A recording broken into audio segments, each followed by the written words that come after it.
हिंदी साहित्य में स्वागत और अभिनंदन है। आप सभी लोगों को इस चैनल के माध्यम से टीजीटी पीजीटी से प्रैक्टिस सेट कराया जाता है, जिसमें आप लोग इस चैनल के द्वारा Hindi TGT PGT practice set solve करते हैं और इसके साथ ही साथ महत्वपूर्ण हिंदी तथ्यों को भी आपके सामने लाया जाता है, जिसके लिए आप लोग अगर क्रमबद्ध रूप से प्रैक्टिस सेट को लगाना चाहते हैं तो इस चैनल को सब्सक्राइब कर लें, जिससे हर एक वीडियो का नोटिफिकेशन आपको समय से मिलता रहेगा। चलिए इस वीडियो का पहला प्रश्न आपके स्क्रीन पर, बताइए इसका जवाब क्या होगा। आपको बताना है कि हिंदी साहित्य के इतिहास लेखन की परंपरा का सूत्रपात किस लेखक ने किया था। बताइए कि हिंदी साहित्य के इतिहास लेखन की परंपरा का सूत्रपात किस लेखक ने किया था। जॉर्ज ग्रियर्सन ने किया था, गारसा दत्तासी ने किया था, रामचंद्र शुक्ल ने किया था या मिश्र बंधु ने किया था। तो हिंदी साहित्य के इतिहास लेखन की परंपरा का सूत्रपात गारसा दत्तासी ने किया था। किसने किया था? गारसा दत्तासी ने किया था। बी ऑप्शन आपका सही जवाब होगा।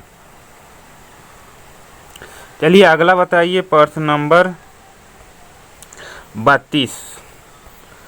आपको बताना है आचार्य रामचंद्र शुक्ल ने विभिन्न कालों का नामकरण किस आधार पर किया। बताइए कि रामचंद्र शुक्ल ने विभिन्न कालों का नामकरण किस आधार पर किया था। कवियों के आधार पर, सामाजिक परिस्थिति के आधार पर, प्रमुख प्रवृत्ति के आधार पर, उपयुक्त में से कोई नहीं। बताइए आपका सही जवाब क्या होगा।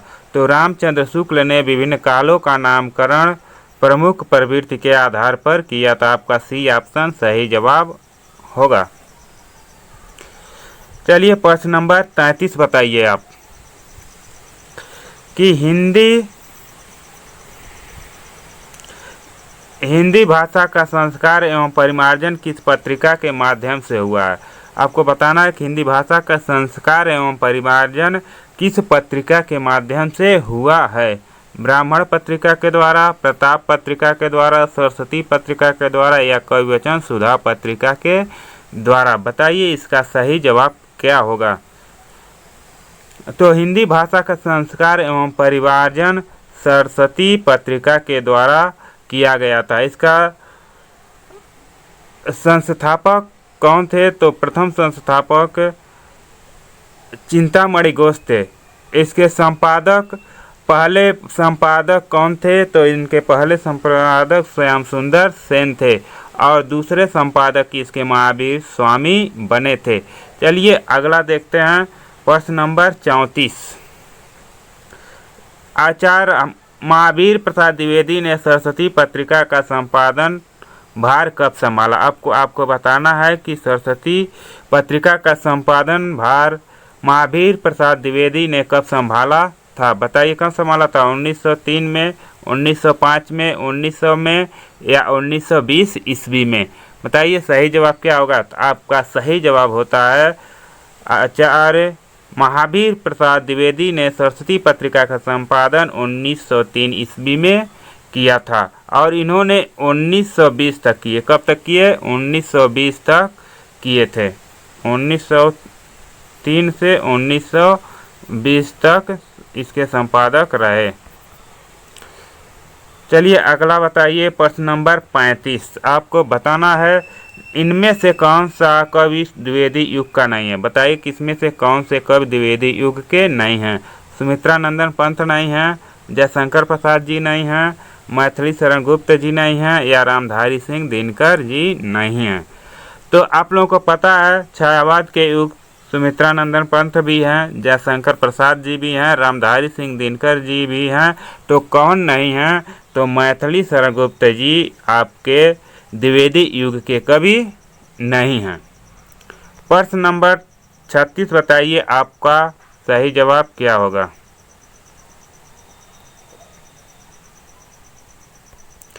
पृथ्वीराज रासो किस काल की कृति है। बताइए पृथ्वीराज रासो किस काल की कृति है। वीरगाथा काल की है, भक्ति काल की है, रीति काल की है या आधुनिक काल की है। तो सबसे पहले आपको यह भी पता होना चाहिए कि पृथ्वी रासो या चंद्रबरदाई की रचना है। किसका है? चंद्रबरदाई की रचना है। और यह वीर गाथा काल की रचना है। वीर गाथा काल आदिकाल को किसने कहा? तो रामचंद्र शुक्ल ने वीरगाथा काल भी कहा था। यह भी आपसे पूछा जाता है कि आदिकाल को वीरगाथा काल किसने कहा? तो आचार्य रामचंद्र शुक्ल ने वीरगाथा काल कहा था। अगला बताइए, अभिराम का अर्थ क्या है? आपको बताना है कि अभिराम का क्या अर्थ होता है। विश्राम होता है, सुंदर होता है, मधुर होता है या रामचंद्र होता है? बताइए अभिराम का क्या अर्थ होगा। तो अभिराम का अर्थ आपका होता है सुंदर। अभिराम इस क्या होता है? सुंदर होता है। आपका ऑप्शन बी सही जवाब होगा। अगला बताइए, उन्नति का विलोम क्या होगा? आपको बताना है कि उन्नत का विलोम क्या होगा। अवन्नति होगा, उत्कर्ष होगा, पतन होगा या उत्थान होगा। तो अवन्नत का विलोम क्या होता है? उन्नत का विलोम क्या होता है? अवन्नति। उन्नत का विलोम क्या होगा? अवन्नति होता है। अवन्नत का विलोम पूछा जाए तब उन्नति हो जाएगा। अगला बताइए, प्रश्न नंबर 39। आपको बताना है कि क्या अर्थ है। बताइए कि विनायक का क्या अर्थ है। शिव होता है, इंद्र होता है, गणेश होता है या विष्णु होता है। तो विनायक मीन्स क्या होता है? विनायक मीन्स क्या? गणेश जी होते हैं। विनायक मीन्स गणेश जी होते हैं। सी ऑप्शन आपका सही जवाब होगा। अगला बताइए, कौन सी वर्तनी ठीक है? आपको बताना है कि निम्नलिखित में से कौन सा वर्तनी ठीक है। रचयिता होता है या रचयिता होता है या रचयिता होता है या रचयिता होता है। तो आप लोगों को पता होगा कि रचयिता, ऑप्शन सी सही जवाब है। अगर इस तरह से कहीं लिखा जाता है तो यह वर्तनी आपका सही माना जाता है, बाकी क्या अशुद्ध हैं। प्रश्न नंबर 41 बताइए, इसका सही जवाब क्या होगा। घड़ी में तोला, घड़ी में मासा। आपको बताना है घड़ी में तोला, घड़ी में मासा का क्या अर्थ है। बहुत ही नाजुक मिजाज, डंडी मारने में कुशल व्यापारी, ऐसा व्यापार जिसमें एक पल मुनाफा हो तथा दूसरे ही पल नुकसान हो, या चौथा जरा सी बात पर खुश और नाराज होना। बताइए इसमें सही जवाब क्या होगा। तो आप लोगों को पता होगा कि घड़ी में तोला, घड़ी में मासा का सही अर्थ होता है जरा सी बात पर खुश और नाराज होना। कुछ लोग देखे होंगे आप, ऐसे होते हैं कि जरा सी बात पर नाराज हो जाते हैं और जरा सी ही बात पर खुश हो जाते हैं। ऐसे लोगों को हम क्या कहेंगे? घड़ी में तोला, घड़ी में मासा। अगला बताइए, प्रश्न नंबर 42। आपको बताना है कि गधा खेत खाए जुलाहा पीटा जाए, इसका तात्पर्य क्या है। गलत फहमी में होना, किसी का इल्जाम अपने सिर पर लेना, निर्दोष को दोषी ठहराना, अपराध कोई करे और दंड अन्य किसी को मिले। बताइए इसका सही जवाब क्या होगा। तो आपका ऑप्शन डी सही जवाब होगा। अपराध कोई करे और दंड अन्य किसी को मिले तो इसको हम क्या कहेंगे? गधा खेत खाए जुलाहा पीटा जाए। यानी खाने वाला कुछ और है, अपराध किसी और को मिल रहा है। अगला बताइए, प्रश्न नंबर 43। घर की खाड़ किरकिरी होना, बाहर का गुड़ मीठा। घर की खाड़ किरकिरी लगे, बाहर का गुड़ मीठा। बताइए इसका क्या अर्थ है। सरलता से उपलब्ध वस्तु अच्छी न लगे और अन्य व्यक्ति की अपेक्षाकृत कम श्रेष्ठ वस्तु भी आकर्षक लगती है। घर के भोजन का अपमान करके बाहर खाना, या घर में मन न लगाकर बाहर की वस्तुओं के पीछे भागना, या अपनी वस्तुओं का तिरस्कार करके दूसरों की चीज़ों के पीछे भागना। बताइए इसमें सही जवाब क्या होगा। तो आपका सही जवाब होगा कि अपनी वस्तुओं का तिरस्कार करके दूसरों की चीज़ों के पीछे भागना इसका सही जवाब होगा। ऐसे बहुत से लोग होते हैं जो अपने पास वस्तु होता है उसका उपयोग नहीं कर पाते हैं, लेकिन जो वस्तु नहीं होता है उसके पीछे क्या करते हैं? भागते हैं। ऐसे लोगों को क्या कहेंगे? ऐसे लोगों को कहेंगे कि घर की खाड़ किरकिरी लागे, बाहर का गुड़ मीठा। ठीक, चलिए अगला बताइए, निम्न में से सूचियों को सुमेलित करना। कोड के माध्यम से इसको आपको सुमेलित करना है। बताइए सही जवाब इसमें कौन सा होगा। आप सभी लोगों को पता होगा कि पृथ्वीराज किसकी रचना है, तो पृथ्वीराज चंद्र बरदाई की रचना है। संदेश रासक किसका है, संदेश रासक अब्दुल रहमान का। परमाल रासो जगनिक का रचना है और बिसल देव रासो नरपति का रचना है। इस तरह से एक का बी यानी एक का दो सही होता है। देखिए एक में दो कौन सा है, तो बी में है, और दूसरा का तीसरा, तीसरे का चौथा, चौथे का पहला। इस तरह से आपका बी ऑप्शन सही जवाब होगा। चलिए प्रश्न नंबर 45 बताइए, इसका सही जवाब क्या होगा। आपको क्रमबद्ध रूप से व्यवस्थित करना है। इन कवियों को जन्मकाल के आरोही क्रम में व्यवस्थित कीजिए। इसमें कौन से कवि पहले आएंगे, तुलसीदास, सूरदास, जायसी या कबीर। जायसी, सूरदास, कबीर या तुलसीदास। कबीर, जायसी, सूरदास, तुलसीदास। सूरदास, कबीर, तुलसीदास या जायसी। बताइए इसमें सही जवाब क्या होगा।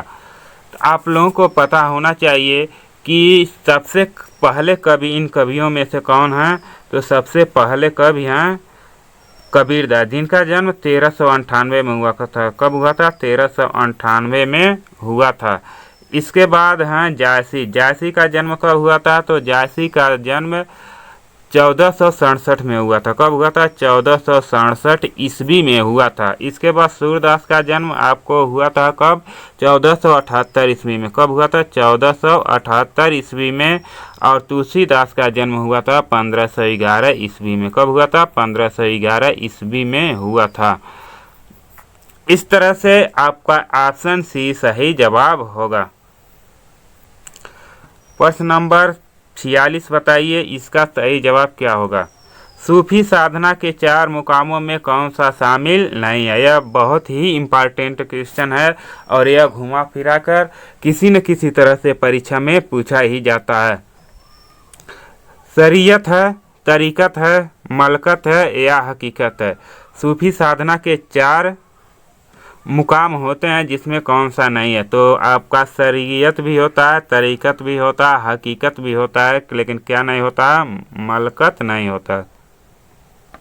एक मलकत के जगह क्या होता है, चौथा होता है मारिफत। क्या होता है, मारिफत होता है। तो यही 4 होते हैं, शरीयत, तरीकत, हकीकत, मारिफत। ये 4 सूफी साधना के 4 मुकाम होते हैं, जो उसको आपको क्रमबद्ध रूप से भी करने के लिए पूछ देता है। तो पहला नंबर यह हो गया, दूसरा नंबर यह, तीसरा यह और चौथा नंबर यह आपका हो गया।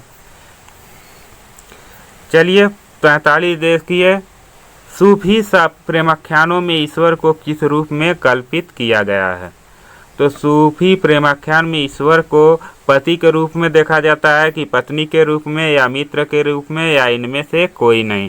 तो सूफी प्रेमाख्यान में ईश्वर को पत्नी के रूप में देखा गया है, कल्पित किया गया है। अगला बताइए, राधा वल्लभ संप्रदाय के प्रवर्तक कौन है। स्वामी हरिदास जी हैं, हित हरिवंश जी हैं, महाप्रभु चैतन्य हैं या वल्लभाचार्य जी हैं। तो राधा वल्लभ संप्रदाय के प्रवर्तक हित हरिवंश जी हैं। हित हरिवंश जी राधा वल्लभ संप्रदाय के प्रवर्तक हैं। हरिदास जी निरंजनी संप्रदाय के प्रवर्तक है। महाप्रभु जी चैतन्य या गौड़ी संप्रदाय के प्रवर्तक हैं। वल्लभाचार्य जी पुष्टि मार्ग के प्रवर्तक हैं। यह भी आपके प्रवर्तक से भी संबंधित प्रश्न पूछा जाता है। अगला बताइए प्रश्न नंबर 49, सूरदास का जीवन काल क्या है। आपको बताना सूरदास का जीवन काल क्या है।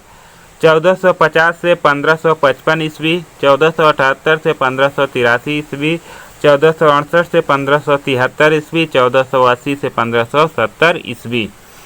तो सूरदास का जीवन काल कब से माना जाता है, तो 1478 से 1583 ईस्वी के समय को सूरदास का जीवन काल माना जाता है। इनके जन्म काल के में भी अनेक विद्वानों का अनेक मतभेद है। चलिए अगला देखिए, कौन सा ग्रंथ नंददास द्वारा रचित नहीं है। आपको बताना है कि निम्नलिखित में से कौन सा ग्रंथ नंददास द्वारा रचित नहीं है। भ्रमर गीत नहीं है, रसमंजरी नहीं है, सिद्धांत पंचाध्यायी नहीं है या रूप मंजरी नहीं है। बताइए इसमें से कौन सा नहीं है। तो आप लोगों को पता होना चाहिए कि इसमें से भ्रमर गीत नंददास द्वारा रचित नहीं है। तो भ्रमर गीत किसका है? तो भ्रमर गीत कि आपका सूरदास जी का है। किसका है? सूरदास जी का ग्रंथ है। और एक होता है भंवर दूत। क्या होता है? भंवर गीत। भंवर गीत आपका है किसका? भंवर गीत है सत्यनारायण कविरत्न का। एक चीज पूछा जाता है भ्रमर दूत। क्या पूछा जाता है? भ्रमर दूत।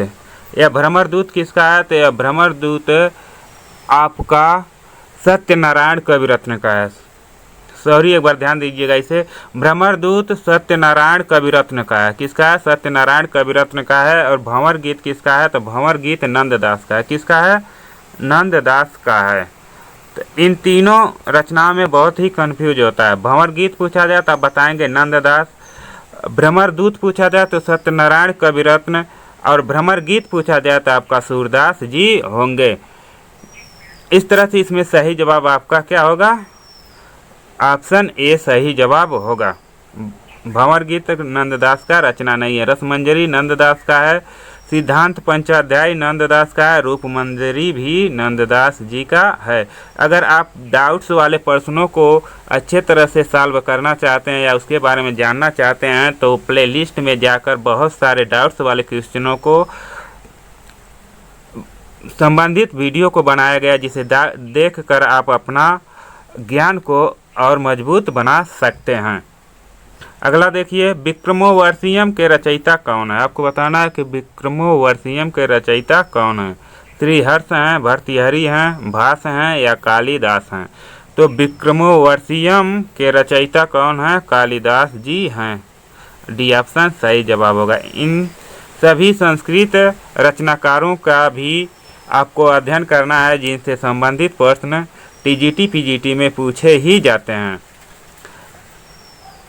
अगर आप लोगों को संस्कृत से संबंधित कवियों के रचनाकार से संबंधित वीडियो चाहिए तो आप कमेंट बॉक्स में ज़रूर बताएं। मैं आप लोगों के लिए संस्कृत से संबंधित टीजीटी पीजीटी में जो प्रश्न पूछे जाते हैं, जो रचनाएँ और रचनाकार पूछे जाते हैं, उसके संबंधित मैं वीडियो बना दूंगा, अगर आप लोग कमेंट बॉक्स में बताएंगे तो। अगला देखिए, 10 कुमार चरितम किस लेखक की कृति है? बाणभट्ट की है, मम्मट की है, दंडी की है या कालिदास की है? तो 10 कुमार चरितम किसकी रचना है? दंडी की रचना है। किसका रचना है? दंडी का रचना 10 कुमार चरितम है। इसे याद कैसे करेंगे? 10 कुमार को क्या करना है? दंड देना है। 10 कुमार को दंड देना। 10 कुमार से 10 कुमार चरितम, दंड से दंडी हो जाएंगे। चलिए प्रश्न नंबर 52 बताइए, इसका सही जवाब क्या होगा? इनमें से शूद्रक की रचना कौन सी है? आपको बताना शूद्रक की रचना कौन सी है। मुद्रा राक्षसम है, वासवदंता है, हर्षचरितम है या मृच्छकटिकम है? तो शूद्रक की रचना मृच्छकटिकम है। कौन सा है? मृच्छकटिकम शूद्रक की रचना है। अगला बताइए, अभिज्ञान शाकुंतलम के रचनाकार कौन है? अभिज्ञान शाकुंतलम एक नाटक है, इसके रचनाकार आपको बताना है। महाकवि भास हैं, बाणभट्ट हैं, श्रीहर्ष हैं या कालिदास जी हैं? तो अभिज्ञान शाकुंतलम महाकवि कालिदास का प्रसिद्ध नाटक है, जिसमें शकुंतला और राजा दुष्यंत के बार प्रेम कहानी का वर्णन किया गया है।